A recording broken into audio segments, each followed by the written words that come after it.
Quem já me viu por aqui antes sabe que eu sou muito fã do mundo serverless e consigo passar muito tempo falando sobre isso. Mas até eu preciso reconhecer que serverless nem sempre é a resposta para tudo. No vídeo de hoje, vamos falar sobre serverless versus serverful e entender quando usar uma ou outra estratégia. Começando pelas definições, serverless é um modelo onde você escreve o código e uma provedora de nuvem, como a AWS, cuida de toda a infraestrutura por trás. Instancia os servidores, gerencia o sistema operacional, cuida da escalabilidade e disponibilidade, entre outras funções. Você foca na lógica do sistema e não onde ele roda.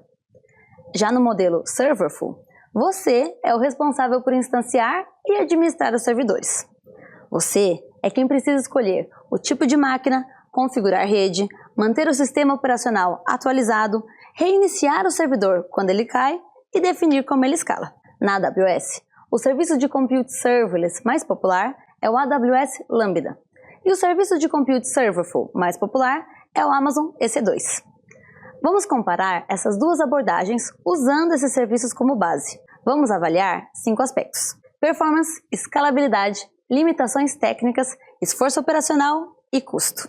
No final, vou te dar um guia prático de quando usar cada uma. Em primeiro lugar, vamos comparar performance. Quando falamos de performance de sistemas, um dos principais aspectos que queremos avaliar é a latência, ou seja, quanto tempo passa entre o sistema receber uma requisição e enviar uma resposta. Quando trabalhamos com servidores provisionados no modelo serverful, as instâncias ficam rodando 24 horas por dia. Então, quando chega uma requisição, o servidor já está pronto para trabalhar. Não tem período de aquecimento nem inicialização, o que nos dá uma latência consistente e previsível. Já no modelo serverless, existe um fenômeno chamado cold start. Esse é o tempo inicial mais longo que a função demora para começar a processar quando recebe uma requisição após um período de inatividade. Isso acontece porque com serverless não temos um servidor provisionado a todo momento. Se uma função lambda, por exemplo, fica algum tempo sem receber requisições, a AWS vai liberar o ambiente de execução. Então terá que criar um novo ambiente quando for chamada novamente. Isso pode adicionar de 100 milissegundos a alguns segundos de latência extra na primeira chamada. Mas o cold start não acontece em toda requisição. Se o sistema tem tráfego constante, as lambdas se mantêm quentes, ou seja, aproveitam do mesmo ambiente provisionado nas várias requisições que recebem em sequência. O cold start aparece quando o tráfego é esporádico ou tem picos repentinos após períodos de calma. Existem ainda estratégias para contornar o cold start, mesmo usando Lambda, que podemos explorar em próximos vídeos. Quando falamos de performance de sistemas, isso impacta principalmente em chamadas síncronas, que são aquelas onde um usuário ou um sistema faz um pedido para outro e fica esperando uma resposta.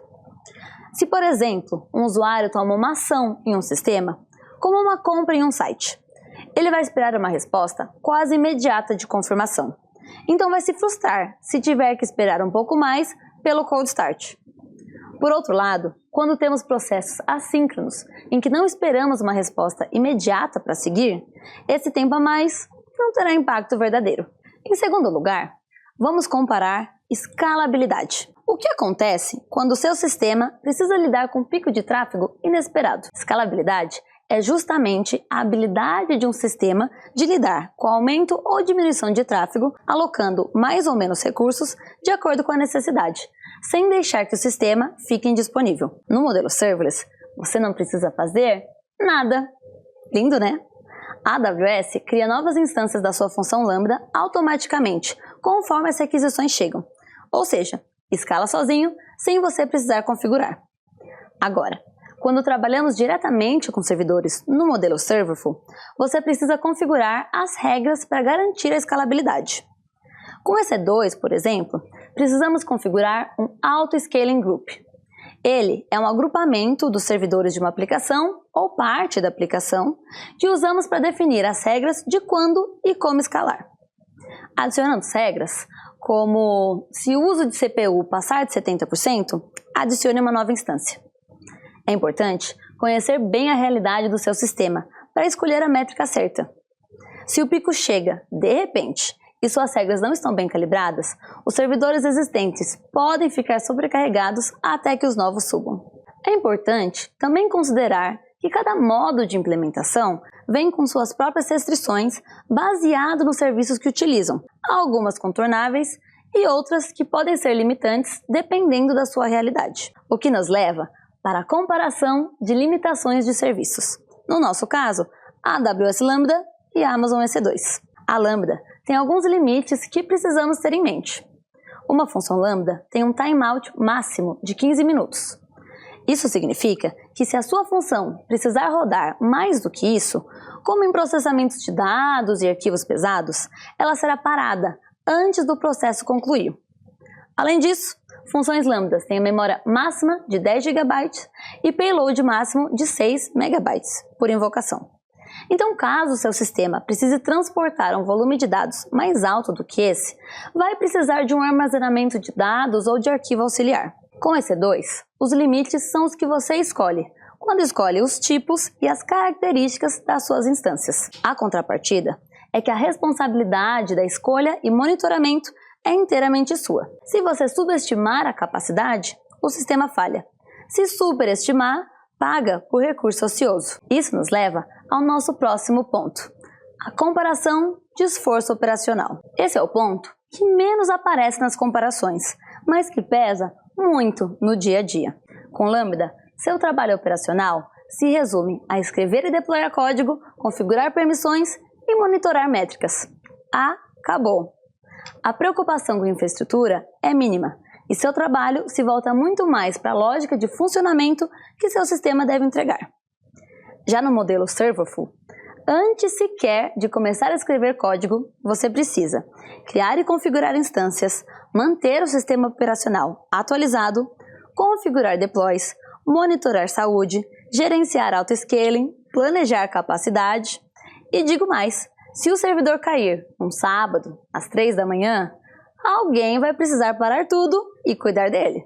Esse esforço operacional exige ter um time com os conhecimentos técnicos para garantir a saúde dos servidores e também a disponibilidade para fazer sua manutenção. Por último, mas com certeza não menos importante, vamos fazer a comparação de custo entre os modelos Serverless e Serverful. Custo costuma ser um fator decisivo na escolha e a diferença fundamental está no modelo de cobrança. No modelo Serverless na AWS, você paga por execução, então paga exatamente pela infraestrutura que usou.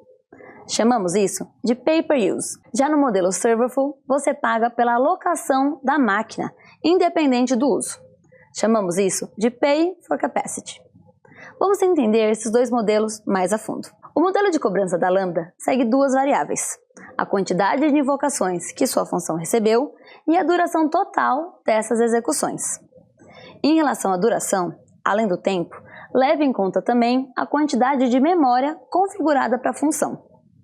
O cálculo do preço é feito baseado na unidade de gigabytes por segundo, que é basicamente quanto tempo a função rodou, multiplicado por quanta memória ela tinha disponível. Para entender melhor, imagine uma função Lambda que tem uma memória alocada de 1024 MB, também conhecido como 1 GB.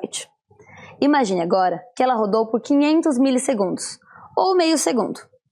Isso significa que o consumo da Lambda foi de meio GB por segundo, e a cobrança será feita de acordo. Já com EC2, você paga pela instância rodando por segundo com um mínimo de 60 segundos.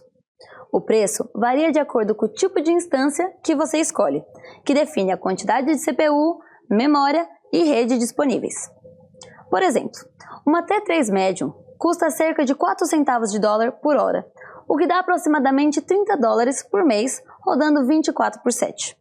Não importa se ela está processando 1000 requisições por segundo ou nenhuma, o custo é o mesmo. Precisamos entender que existe um ponto de cruzamento entre esses modelos de precificação.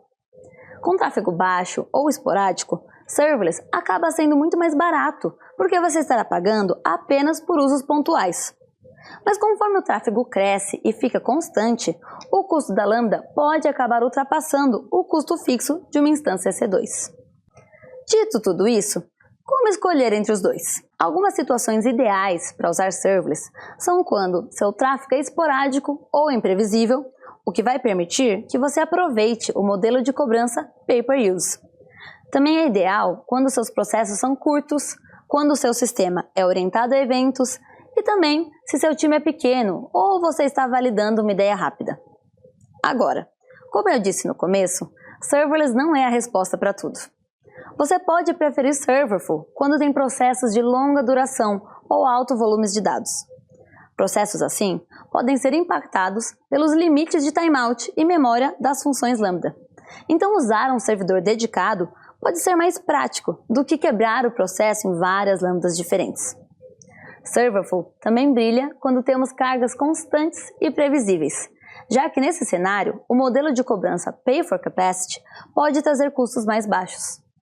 Vale ainda optar por Serverful quando precisamos de latência bem rápida sem risco de cold start, ou quando precisamos de controle total sobre a infraestrutura, como para alocar instâncias específicas para tarefas complexas, como treinamentos de modelos de IA. Mas a real é que muitos sistemas na prática não são 100% nem de um jeito nem de outro. Você pode perfeitamente ter uma arquitetura híbrida. Por exemplo, usar servidores provisionados porque precisa de latência consistente e Lambda para processamentos assíncronos e event-driven. Ou até mesmo ter o compute todo em EC2, mas usar um banco de dados serverless. Misturar estratégias é normal e muitas vezes é a melhor decisão. Como eu sempre digo, em design de sistemas não existe certo ou errado. Existe o que faz mais sentido para o seu sistema naquele momento. Agora, você tem as ferramentas para decidir com confiança quando usar cada abordagem, serverless ou serverful. Se quiser revisar qualquer dos conceitos com calma, o artigo que acompanha esse vídeo está na descrição, com mais detalhes e exemplos práticos. Se gostou, deixa o like, se inscreve no canal e nos vemos no próximo. Tchau!